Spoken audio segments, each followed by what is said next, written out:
Last year, shady reseller of stolen keys G2A said that it was not a shady reseller of stolen keys. But as you might be able to tell from the fact that I just called G2A a shady reseller of stolen keys, G2A is indeed, provably, a shady reseller of stolen keys.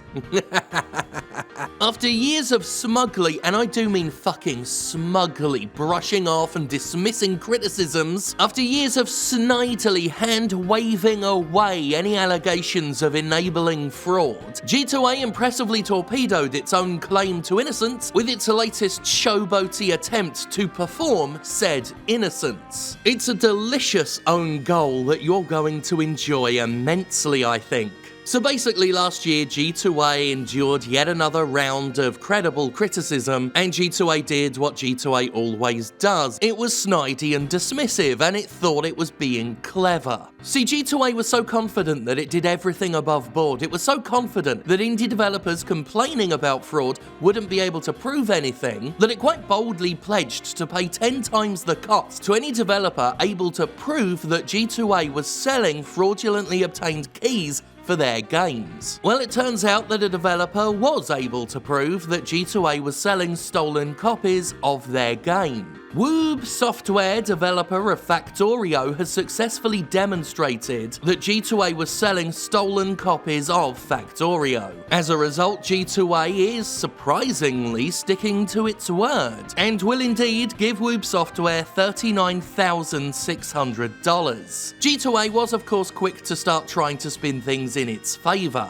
In a preening, self-satisfied blog update called Keeping Our Promise, G2A praises its ability to pay the piper for a business practice that G2A is pointedly not going to stop. Prague-based Woob Software became the only developer, fuck off, to take G2A up on this limited time offer to the gaming developer community in July 2019, after discovering that illegitimate keys to its construction and management simulation game Factorio had been sold online. Woob reported to G2A a list of 321 keys that it believed had been sold online illegitimately. After assessing a number of independent auditing companies and finding none that would meet our agreed requirements, Woob and G2A decided that G2A should proceed with an internal investigation. This investigation confirmed that 198 of Woob's keys had been sold via its marketplace between March 2016 to June 2016. It is assumed by both parties that the remaining 123 illegitimate keys were sold via other online marketplaces or other online stores. Doesn't matter. It's not a relevant point. The point is, more stolen keys were sold on G2A than anywhere else. Actually, scratch that. The point is, it was selling stolen keys. Doesn't matter how many. That's what it was doing. Quite literally. The thing that G2A said never happens in significant numbers. Here's where things get truly self-serving though. When we launched this offer, we wanted to send a clear message to the gaming community that fraud hurts all parties. As we spell out in this blog, fraud directly hurts individuals who buy illegitimate keys, it hurts gaming developers, and it ultimately hurts G2A because we are forced, as the transaction facilitator, to cover costs related to the sale. We wanted to amplify that message and capture people's attention, so pledged to compensate developers 10 times the value of any chargeback fees they incurred, despite the fact that we had nothing to do with the illegal acquisition of these keys. Fuck you.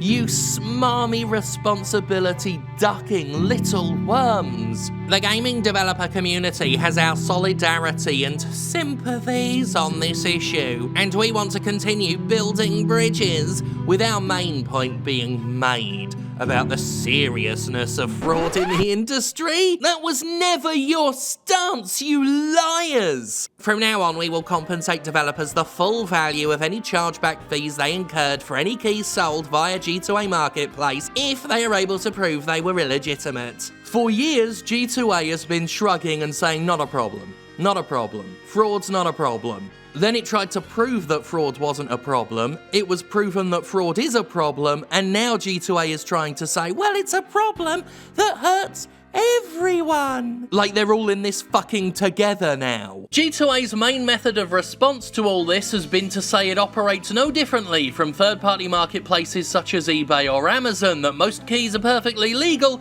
and that indie games only make up 8% of G2A sales anyway, so it's not really that big of a deal. Nature abhors a vacuum, they said on Twitter. Sellers would move to the next platforms, there's like 20 of them, and then to eBay and other marketplaces. ... Do you think that if G2A closed down tomorrow, the problem would be non-existent within a month? Well, nice to know G2A admits that the problem they claim to not be a problem is a problem that won't stop being a problem even if they stopped being the problem.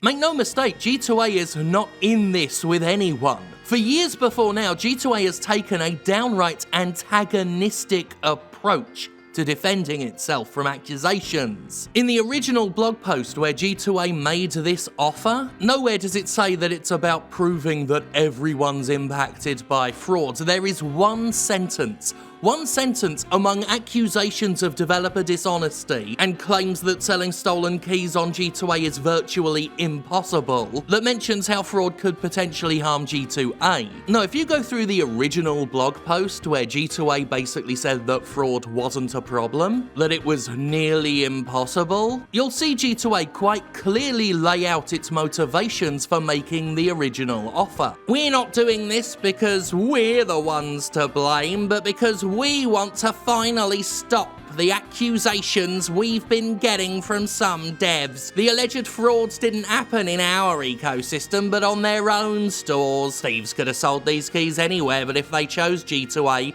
we're ready to make up for it. That is, if they agree on an independent audit conducted by one of the most respected auditing companies in the world. That respected auditor, would that be one of a number of independent auditing companies that fail to meet your requirements? Because that's what you said about the auditing companies you tried to work with. Whereas last year, you made it sound like you had the best in the business. I mean, sure, anything could have happened with an auditor between now and then, but it speaks to just how persistently inconsistent G2A is. It's like it doesn't expect people to actually read the words it prints. I mean, the recent update is printed literally right above last year's blog. You can read through and look at all the inconsistencies yourself. No, G2A clearly tried to showboat. It was trying to show off. The original blog post portrays G2A as, well, as accurately as G2A has ever portrayed itself, not caring about fraud,